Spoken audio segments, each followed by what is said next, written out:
সহজ হিসাব মিলাতে চাই না। অনেকে কবর খোদাই করতে লাগে সর্বোচ্চ 1 ঘন্টা, অথচ থাকতে হবে অনন্তকাল, কিয়ামত পর্যন্ত। কিন্তু আটলান্টি তৈরি করতে লাগে 5-6 বৎসর। কিন্তু মানুষের বসবাসে কাল 1 সেকেন্ডের ভরসা নাই।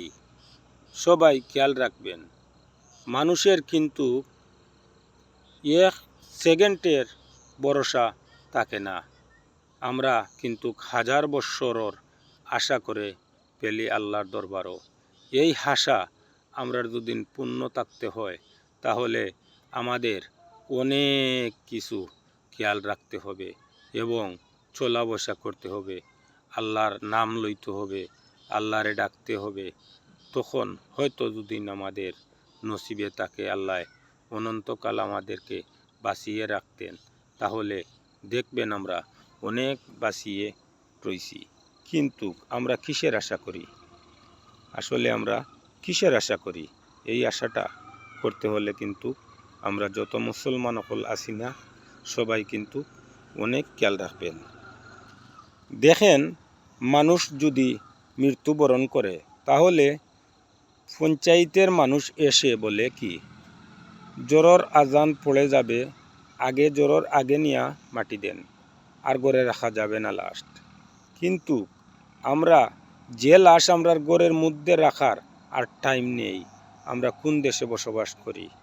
কিন্তু দুনিয়ার জন্য আমরা সব কিছু মুছে ফেলেছি। কিন্তু আমরা মনের মধ্যে একবারও ভয় লাগেন না আমরা দিয়ে খাইল কিয়ামত যাইতে হব, কবরে যাইতে হব, কবরের সামান তৈরি করতে হব। যদি আমরা কবরের সামান তৈরি না করেন, তাহলে কেউ কবরে গিয়া শান্তি পাবেন না। কবরে শান্তি পেতে হলে কবরের সামান তৈরি করেন, প্রস্তুতি নেন। সবাই যত মুসলমান সকল আছেন, সবাইয়ে প্রস্তুতি নেন কবরও যাওয়ার জন্য। এই মৌতের স্বাদ সবাই একদিন গ্রহণ করতে হবে। কিন্তু কেউ চিরকাল বেঁচে থাকতে পারবেন না। সবাই এই পথে যেতে হবে। মা, দাদা, দাদি, নানা, নানি সবাই যখন এই পথে চলে গেছেন, আমরাও এই পথে চলে যেতে হবে। প্রস্তুতি নেন। আলহামদুলিল্লাহ।